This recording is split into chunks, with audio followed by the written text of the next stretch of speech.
चाहे ऑफिस की कोई ज़रूरी मीटिंग हो या दोस्तों के साथ एक आम बातचीत, एक सवाल मन में हमेशा रहता है, क्या मेरी बात ठीक से सुनी जा रही है? क्योंकि देखिए, बात करने में और अपनी बात पहुंचाने में फ़र्क होता है, और यही फ़र्क है स्पष्टता। इस पूरी बातचीत में हम यही समझेंगे कि स्पष्ट संवाद की शक्ति असल में है क्या और इसे हासिल कैसे किया जा सकता है। जरा सोचिए इस बारे में। दुनिया के सबसे बेहतरीन आइडिया भी अगर उलझे हुए तरीके से पेश किए जाएं, तो उनका कोई मतलब नहीं रह जाता। स्पष्टता सिर्फ शब्दों को साफ नहीं करती, बल्कि वो हमारे विचारों को एक वजन देती है, एक ताकत देती है। लेकिन हैरानी की बात यह है कि सारा खेल सिर्फ शब्दों का नहीं है।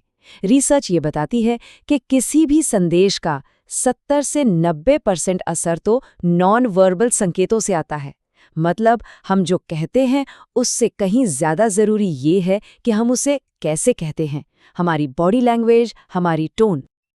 तो इस सफर को आसान बनाने के लिए हमने इसे 6 हिस्सों में बांटा है। इसे एक तरह की क्लैरिटी प्लेबुक समझ सकते हैं, एक ऐसा गाइड जो एक बेहतर और शक्तिशाली कम्युनिकेटर बनने में मदद करेगा। तो पहला सवाल, आखिर स्पष्टता इतनी जरूरी है क्यों? क्योंकि आज की इस भागदौड़ भरी दुनिया में ये सिर्फ एक अच्छी स्किल नहीं, बल्कि एक पावर स्किल है।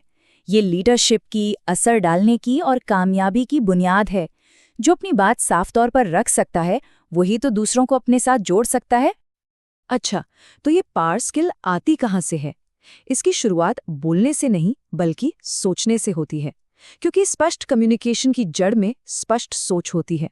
अगर दिमाग में ही उलझन है, तो वो शब्दों में भी तो झलकेगी ही।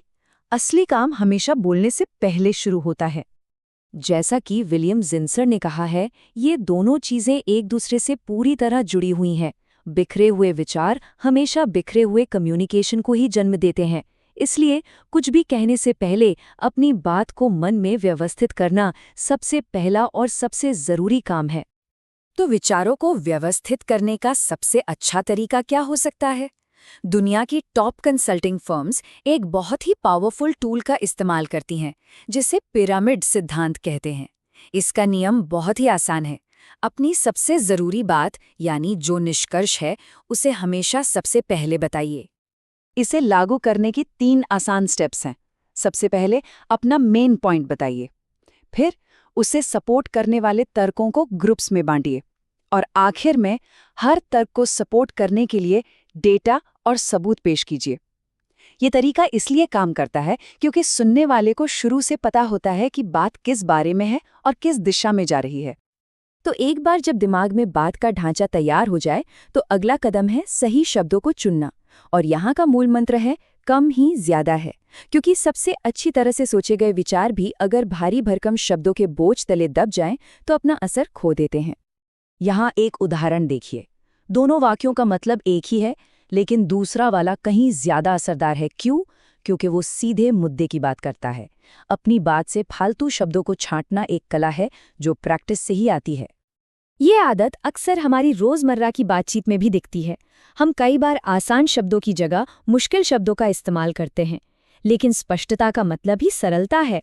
यूटिलाइज की जगह यूज कहना या कमेंट्स की जगह बिगिन कहने से हमारी बात ज्यादा सीधी और असरदार बनती है।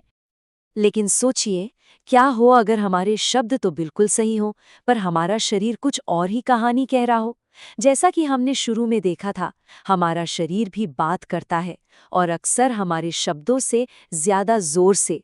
यही वो अनकहे संकेत हैं जो किसी पर भरोसा बनाते या तोड़ते हैं। ये चार्ट उसी शक्तिशाली असर को साफ साफ दिखाता है।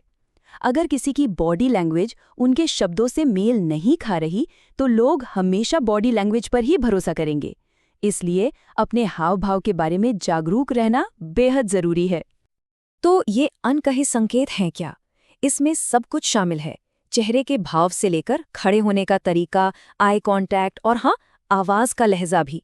सोचकर देखिए, एक ही वाक्य बहुत अच्छा काम किया को अलग अलग टोन में कहकर उसका मतलब कैसे पूरी तरह से बदला जा सकता है। और अब आते हैं इस प्लेबुक के आखिरी लेकिन शायद सबसे जरूरी हिस्से पर। देखिए, कम्युनिकेशन सिर्फ बोलना नहीं है, ये एक 2 वे स्ट्रीट है। अगर हम एक अच्छे सुनने वाले नहीं हैं, तो हम कभी भी एक अच्छे बोलने वाले नहीं बन सकते। सुनना ही तो कम्युनिकेशन के चक्र को पूरा करता है। ये आंकड़ा थोड़ा चौंकाने वाला है। एक आम बातचीत में हम कही गई बातों का सिर्फ आधा हिस्सा ही ठीक से समझ या याद रख पाते हैं। इसका मतलब है कि आधा मैसेज तो हवा में ही खो जाता है। इस गैप को भरने का सिर्फ एक ही तरीका है, एक्टिव लिसनिंग, यानी ध्यान से सक्रिय होकर सुनना। तो एक बेहतर सुनने वाला बनने के लिए इन तकनीकों की प्रैक्टिस की जा सकती है, जैसे कि बातचीत में पूरी तरह मौजूद रहना, सामने वाले की बॉडी लैंग्वेज को समझना और उनकी बातों को अपने शब्दों में दोहराकर ये कंफर्म करना कि बात सही समझी गई है। ये आदतें एक बेहतर कम्युनिकेटर बनाती हैं। तो चलिए, अब तक जो कुछ भी हमने सीखा है उसे एक साथ लाते हैं।